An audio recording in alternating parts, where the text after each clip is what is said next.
అన్న జూబ్లీహిల్స్ ఉప ఎన్నికలు రాబోతా ఉన్నాయి. దాదాపు నెల రోజుల నుంచి రసవత్తరంగా అంటే బీభత్సంగా ఒక కొట్లాటలాగా కూడా ఒక్కరిపైన ఒకరు వార్ నడుస్తూ ఉంది. ఇటు కాంగ్రెస్, బీఆర్ఎస్.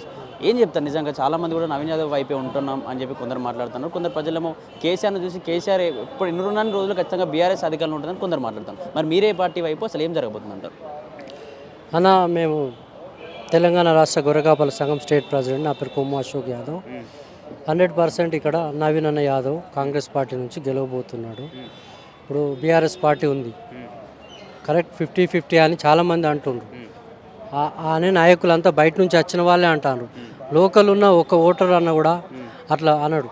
ఎందుకంటే నవీన్ అన్న ప్రతి ఒక్కరికి ఇక్కడ గరీబులు ఎవరైతే ఉన్నారో ఎక్కడ ఎవరిని అడిగినా కూడా, మేము వారం రోజుల నుంచి ఇక్కడ క్యాంపెయినింగ్ చేస్తున్నాము, ఎవరిని అడిగినా కూడా నవీన్ అన్న చాలా బెస్ట్ మనిషి, 100% ఈసారి మేము ఆయనకు అవకాశం ఇస్తాము. వీళ్ళు ఎవరు ఎన్ని చెప్పినా ఏం చేసినా అదంతా నడవది. నవీన్ అన్నకు మేము పక్కా ఆయన విన లేనిపోని అన్ని దుష్ప్రచారాలు చేస్తుండ్రు, కానీ ఆయన అట్లాంటి వ్యక్తి కాదు.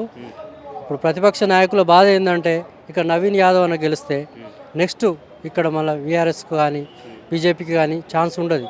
నవీన్ అన్నకు కంచు కోట లెక్క తయారు చేసుకుంటాడనే ఉద్దేశంతో ఎట్టి పరిస్థితుల్లో నవీన్ అన్నని ఓడగొట్టాలని వాళ్ళు ఎన్నో ప్రయత్నాలు చేస్తూ ఎన్నో దుష్ప్రచారాలు చేస్తున్నారు, కానీ అవన్నీ కూడా నవీన్ అన్నకు దీవెనలుగానే.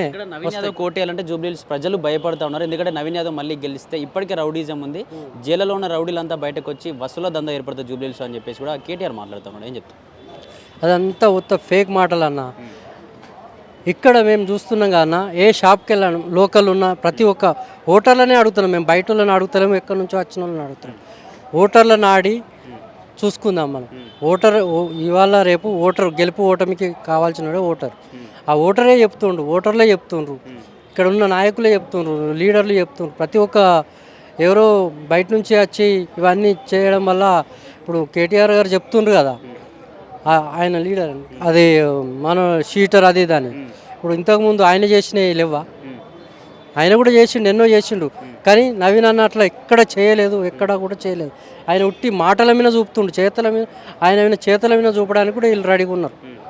ఇక్కడ కాంగ్రెస్ పార్టీ అధికారంలోకి వచ్చిన నుంచి అసలు ఎటువంటి సంక్షేమ పథకాలు అమలు చేయలేదు. ఒక ఫ్రీ బస్ మాత్రమే పెట్టింది. మన చీరలు కూడా ఇస్తామని చెప్పేసి కూడా క్యాన్సిల్ చేసింది. ఎవరికి కూడా ఇవ్వలేదు, ఓన్లీ కాంగ్రెస్ పార్టీ నాయకులకు మాత్రమే మంచి చేసుకుంటుంది కాంగ్రెస్ అని చెప్పేసి కూడా బయట ప్రచారం నడుస్తూ ఉంది. చెప్పండి, ఎంతవరకు నిజమంటారు?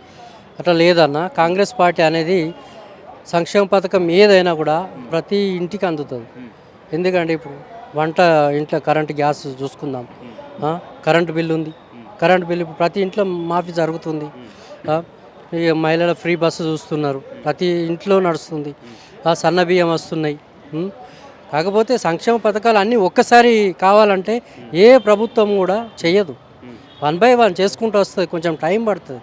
ఒకసారి ఎలక్షన్స్, ఇప్పుడు జూబ్లీహిల్స్ పై ఎలక్షన్స్ వచ్చినాయి, తర్వాత ఇక నెక్స్ట్ మళ్ళీ ఏదో ఒక సంక్షేమ పథకానికి శ్రీకారం చుడుతుంది కదా గవర్నమెంట్. అట్లా 1 by 1 చేసుకుంటూ పోతుంటాం. 100% బీజేపీ ఇక్కడ ఈ జీరో. బీజేపీకి ఇక్కడ ఏముండదు, బీజేపీకి రాదు. అంటే ఓన్లీ జూబ్లీహిల్స్లో లేదా, లేకపోతే తెలంగాణ వ్యాప్తంగా లేదంటున్నారు? తెలంగాణ రాష్ట్ర వ్యాప్తంగా బీజేపీ ప్రభుత్వం ఫామ్ చేయడం చాలా కష్టం. బీజేపీ ప్రభుత్వం ఏంటంటే ఆర్ఎస్ఎస్ సిద్ధాంతం. ఇప్పుడు కాంగ్రెస్ ప్రభుత్వం ఏంటంటే అందరిని కలుపుకపోతుంది, బడుగు బలహీన వర్గాలని. అదేంటంటే ఓన్లీ మాకు ఒక హిందువులే కావాలి అనే సిద్ధాంతంతో బీజేపీ పోతుంది. కాంగ్రెస్ ప్రభుత్వం హిందూ, ముస్లిం, క్రిస్టియన్, సిక్కు అన్ని కులాలని, ఇండియన్లో ఉన్న ప్రతి కులాన్ని కూడా ఒక ఫ్యామిలీలాగా కలుపుకొని పోయే తత్వం ఉన్న పార్టీ కాంగ్రెస్ పార్టీ. నవీన్ యాదవ్ అన్న మంచి మెజారిటీతో 100%గా గెలుస్తాడన్న. దానిలో ఎలాంటి విషయం లేదు. 100% మంచి మెజారిటీ నవీన్ అన్న యాదవ్ గెలుస్తుండు. ఇది ఖచ్చితంగా రాసి పెట్టుకోండి.